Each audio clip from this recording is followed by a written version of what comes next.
Alright, I thought I'd do a very quick video of the Lumia 920 because I've been running it for a week. So I thought I'd give a few people my first impressions, I suppose. Well, not my first impressions because I did that when I took it out of the box, but my sort of first impressions of using it for a week, I suppose you could say. So I quite like it, and I'm trying my best not to sort of, yeah, but on Android you can do this. I'm going to try and just look at it for what it is as an operating system. Because I mean, well, it's a phone review, but it's also an OS review. I've never had a Windows Phone before, and Windows Phone 8 is supposed to be a huge leap from 7. So let's get to it, and I'll show you what I think anyway, and you can draw your own conclusions. I am going to do a separate video versus the Note 2 versus the Lumia 920, because I think a lot of people are saying, do I get this one or that one? This one or that one? So this is just going to be 1 week's use of the 920. So first things first, I really like the solid hardware, but it's heavy. It's quite thick and chunky. It's just over 10mm thick, and it is heavy. You do notice it in your pocket. Slightly heavier than the Note, I think. I don't know on paper, but because the Note's thinner and a bit more spread out, it doesn't feel as solid. But that's a good thing to me. I think it's really good. I like headphone sockets being on the top. Really loud speaker on the bottom as well. Quite a good sound quality from it, to be honest. Unlock button on the side here. You probably know where all the buttons are and stuff. With the camera button, you have to press it down pretty hard, and then you get a little vibration, and then the camera starts. So I mean that's fair enough. That's not a problem. Well, I'm at an awkward angle again, as usual. Lock button on the side there, on your right hand, on your thumb, left hand, first finger. It's quite nice. It saves you having to reach to the top. I've never seen a bit of an odd placement at first, but I kind of like it. It works really well. So if you tap that button, it unlocks, and you get your picture. You know, you can have whatever you want on the thing. You flick it up. You can have a little password number on there, and then obviously you've got your live tiles now. It's not on full brightness at the minute, but I'll put it on full brightness so that you can see what it's like. I have it on auto brightness. If I turn auto brightness off, you've got high, medium and low. Now the camera, my DSLR isn't going to be able to take it because it's eye-bleedingly bright. Yeah, I ain't going to be able to do anything with it like that, but trust me, it looks absolutely brilliant. It's really bursting out. It just looks like a vivid painting. It's a very nice looking screen, but not much use for video reviewing, so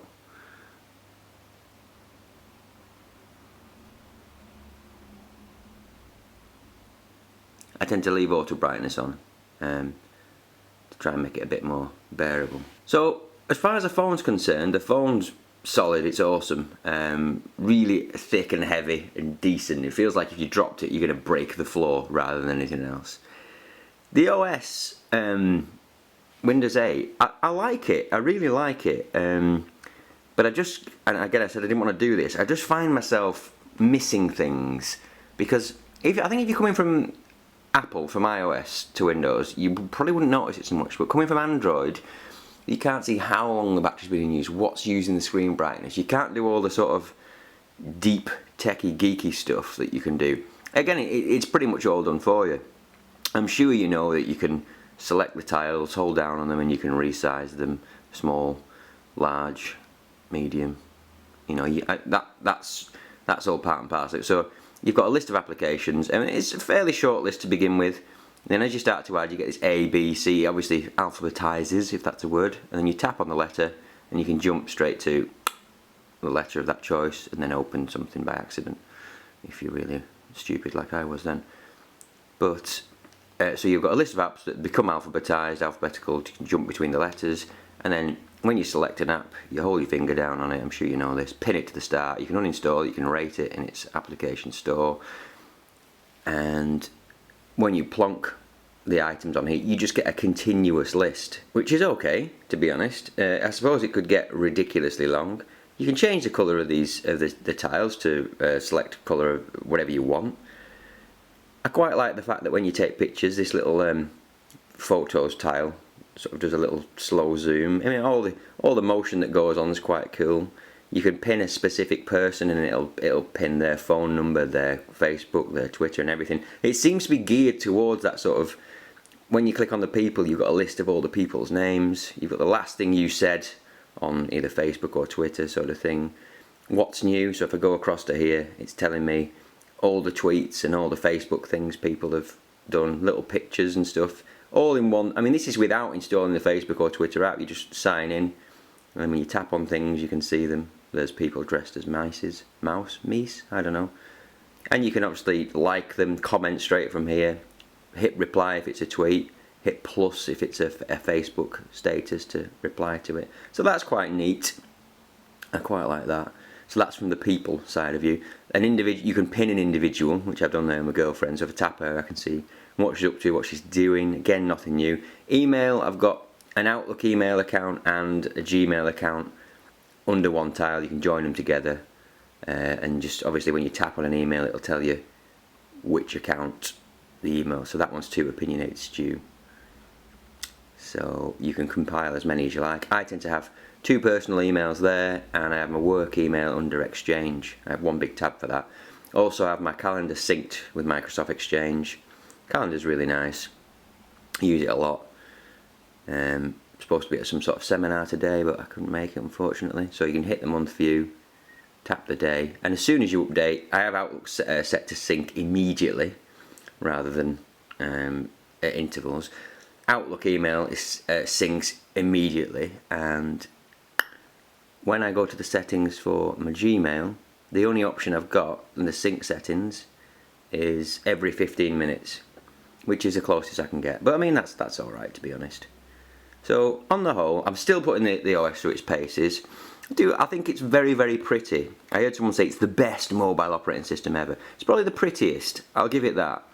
But again, I just feel like I see the little dots quite a lot. So if I just tap the Twitter app, there's a series of dots that are rushing along the top, and that's things updating.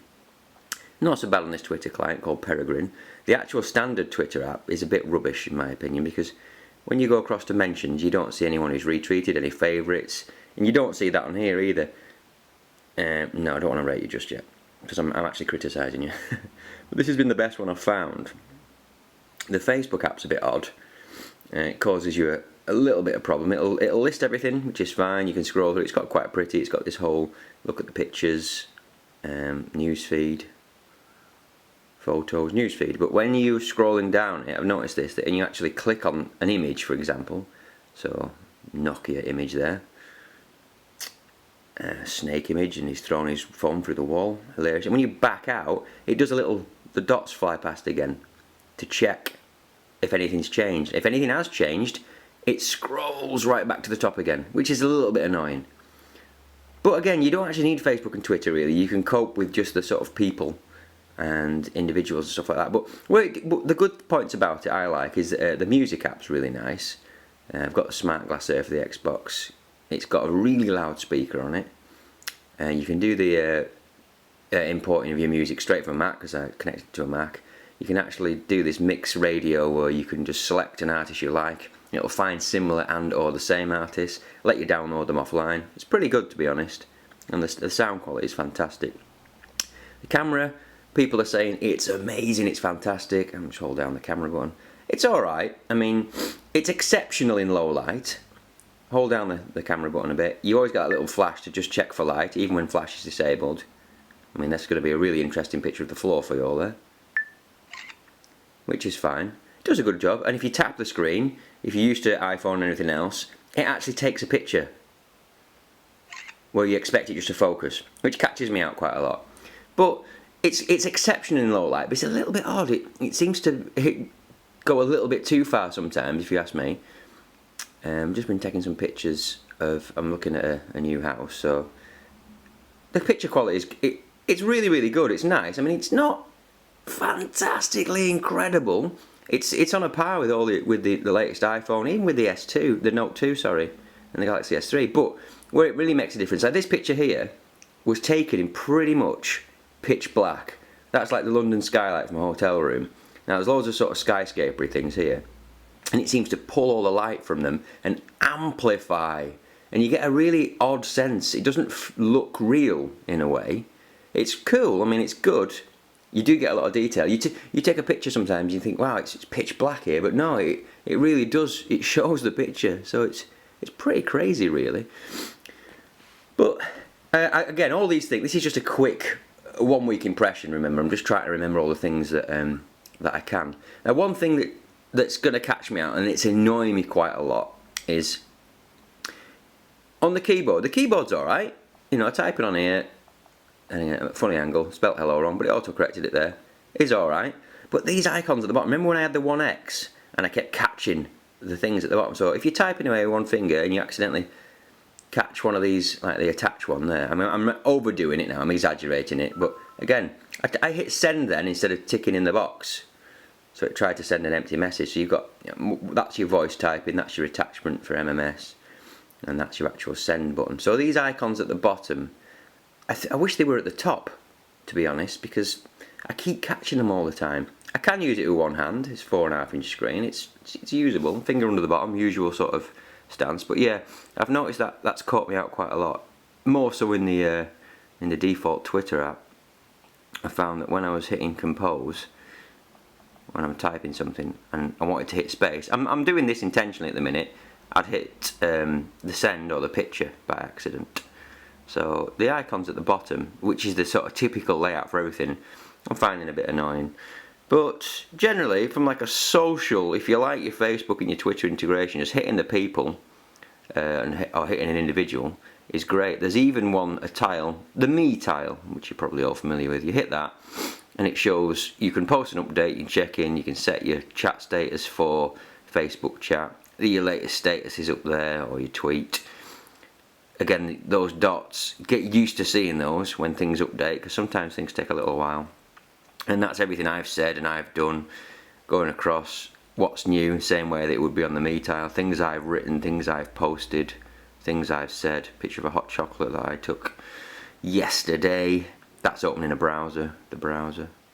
But yeah, it's quite quirky from like a social butterfly perspective. I think it's totally geared towards that. But the camera's nice. It's nice to have the physical hardware button. It's not incredible. Yeah, camera's just exceeds in low light, which is the real plus of it. I've still managed to get it blurry, you know, despite its floating lens and all that jazz. Text input and stuff, the icons at the bottom is a little bit annoying. I can see when you get a lot of things going on here, it's quite hard to find something specific scrolling down to the bottom. But the real issue, and I'm sure you've seen it and what people have said, is that the App Store is empty, really, at the minute. Everyone's like, oh yeah, there's still a few 100,000. There isn't really, or if there is, I don't know where they are. Because if you go to collections, this is like categorises everything. Apps for secret agents, that's always an essential selection, I think. TV, music and film, world news, Saturday night, love and romance, astronomy, painting, weekend trip planners. So all these different subjects, like for instance music lovers, let's go in there. Soundhound, Vivo, mixtapes, Last FM, Ministry of Sound, BBC Radio Player, lyrics. That's it in there, in that category, according to the source. So I mean, there's a couple of famous ones I've heard of in there. I mean, The Essentials, Facebook, Engadget, Amazon, Netflix, Groupon. Yeah, that's it for that. So, best rated, let's have a quick look at there. So, this Flickster for movies, I'm not really interested in that. Gym Pocket Guide, Stop the Music, iDaft. It's just a bit barren, and it's gonna. You're trying to find an equivalent, you can't always, and I'm not one for having a lot of apps. I just have about, well, maybe 10 or so essentials that I use, because I'm more about the navigation, the maps, the emails, the bread and butter stuff that you can't help but have. But if you're one of these that likes all these crazy new games and different apps, then you're going to struggle, to be honest. About the general OS itself, this top bar here is quite annoying for me. It doesn't leave your battery, your Wi-Fi and your signal down. You have to pull it down. Now again, if you're a Windows 7 user, you probably already know that, because I imagine that's the same. And when you're in something else, so let's go into the Nokia Maps for instance, it disappears and comes back again. So Nokia Maps is a little bit different by the looks of it. Let's find me. Just trying to get, so that's my signal there. So yeah, actually, that's just made a liar out of me. Oh no, it's gone. There we go. So can I bring it back?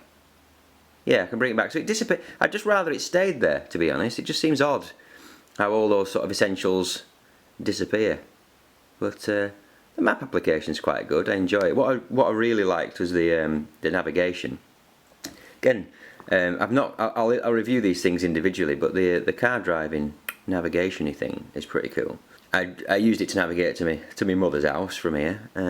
You can download all the individual maps, and you can set the little speed limit alert. So just trying to find. So there I am in my little green triangle car. Again, not the prettiest look. Probably doesn't look as pretty as Google, but it's very functional, very neat.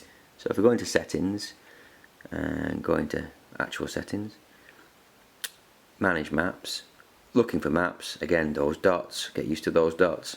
I've got the England map.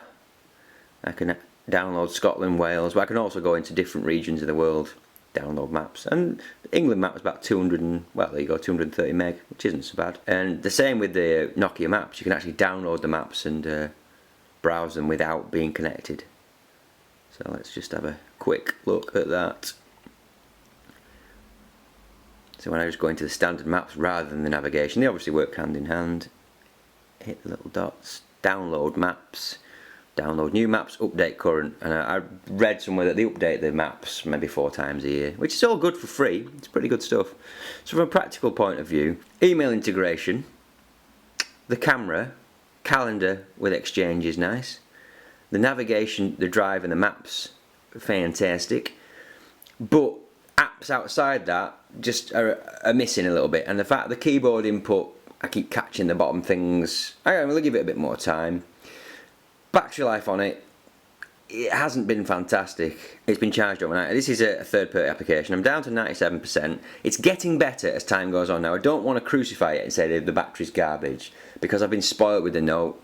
This is a 2000 milliamp hour battery, so it's not as big as the Note. I don't have it on full brightness. I could do with the Note. The Note stays on full brightness the whole time. I get 2 days out of it easily, to be honest. This is on 97%. It's now 10:30. I probably unplugged it off charge this morning, maybe 9 o'clock. I've been tinkering with it a little bit. I've just been digging through a few things there. Down to 97%.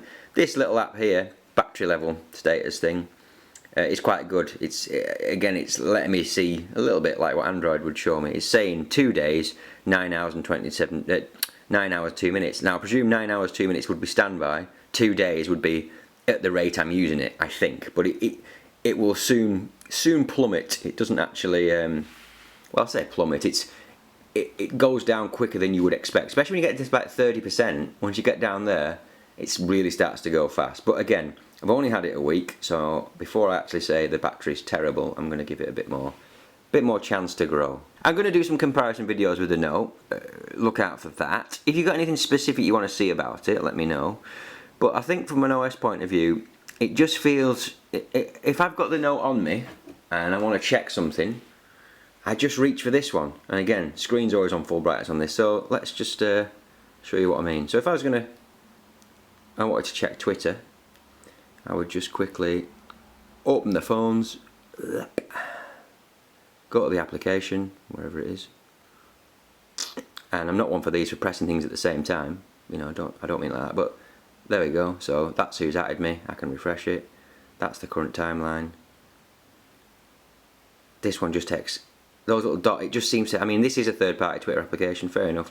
But it just seems to take a little while to update things. I just seem to be able to get into things quicker. I know I started it sooner. That's not what I mean. I'll do a proper comparison because it's a little bit unfair, but I do find myself reaching for the Note. But that's probably more along the lines of I'm used to Android. I know exactly what I'm doing with it, rather than this new OS. But I'm not just going to say, it's rubbish, don't buy it. But I think what you'll find is, same with me, you've probably been quite seduced by these live tiles and this different looking, and you're probably thinking, I'm going to go for that next. That's really, really good.